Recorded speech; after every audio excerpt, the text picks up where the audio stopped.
Hey, how's it going, guys? Dr. Rad here. Just got a haircut, so having trouble today, having a bad hair day, not falling where it needs to fall. But we need to learn proofs today. It's going to be a very introductory video of proofs.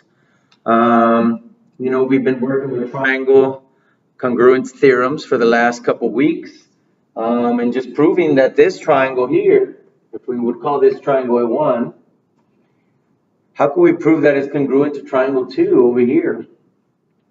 Um, there's a very structured process, and we've been used to using table T-charts, so we're going to do one of those for this section as well. I want you to go ahead and begin by writing or drawing everything you see on this. Please take notes as you watch the video. You might notice your title up top is just proofs. If you want to write triangle proofs, go ahead and pause the video and make sure you draw this triangle. Make sure you write down that we're trying to prove that triangle CBA is congruent to triangle DBA. Okay, and the order of those actually do matter. Okay, so what do we need in order to be able to prove that triangles are congruent? We've gone through four kind of the main theorems that we're using. We got angle side angle, right? We got side angle side.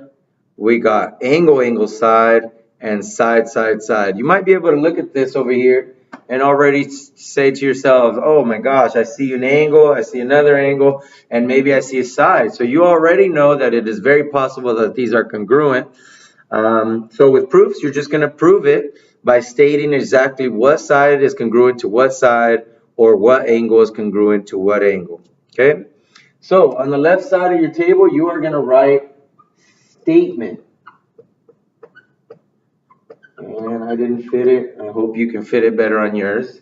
That says statement. On the right side, this is where you give your reason. Okay? And we are going to start with what was given to us, or what we already know for sure. Well, just by looking at the diagram or triangles, I noticed that angle D has one arc, and angle C also has one arc, symbolizing to me that they're congruent angles. They are the same shape and size. So let's write that down in our statement. We are saying that triangle or angle, I'm sorry, and I'm going to name that angle ADB. So angle ADB is congruent to angle ACB. Okay? Now, what is our reasoning behind that? How do we know? Well, it's given. They both have one arc. That means they're the same size. So that's easy. My reason is that it's given. Okay? So what's next? What else is given? I'm going to use red. I hope you guys can see it. I'm noticing that angle B on the right here has two arcs, and so does angle B over here on the left side, has also two arcs. Okay? So I can conclude that angle, let's name it ABC, is congruent to angle ABD.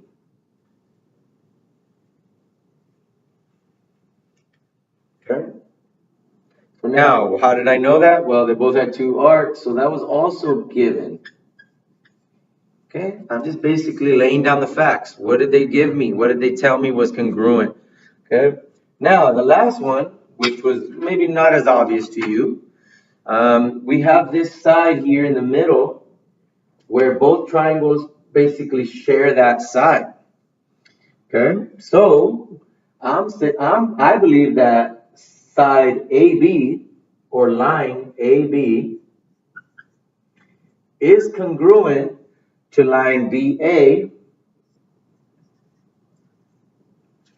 And it wasn't necessarily given to us, but I know if we review our notes, we can conclude that that is given to us by the reflexive property of congruence. I'm just going to put PC. Okay. So we have an angle, we have another angle, and we have a side. Okay, I think we have enough information to conclude that that doesn't work. Conclude that triangle CBA is congruent to triangle DBA. And we use the angle side triangle congruence theorem. Okay, so this is a very basic introduction. You will be doing some more work on the little packet. Good luck. Go ahead and review this as many times as you need to. Of course, there are other properties out there.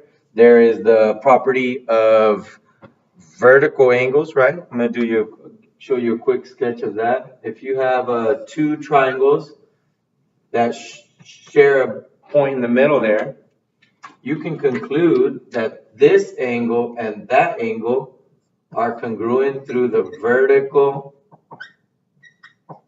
property of congruence, I suppose. I kind of forgot that last one.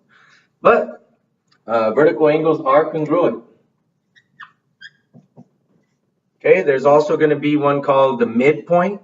If they tell you that, say on the first example, if they told you that B is the midpoint between DC, then you can say that DB is the same size as CB through the midpoint property.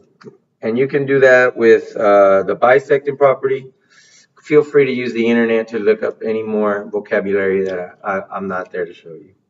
Good luck, guys.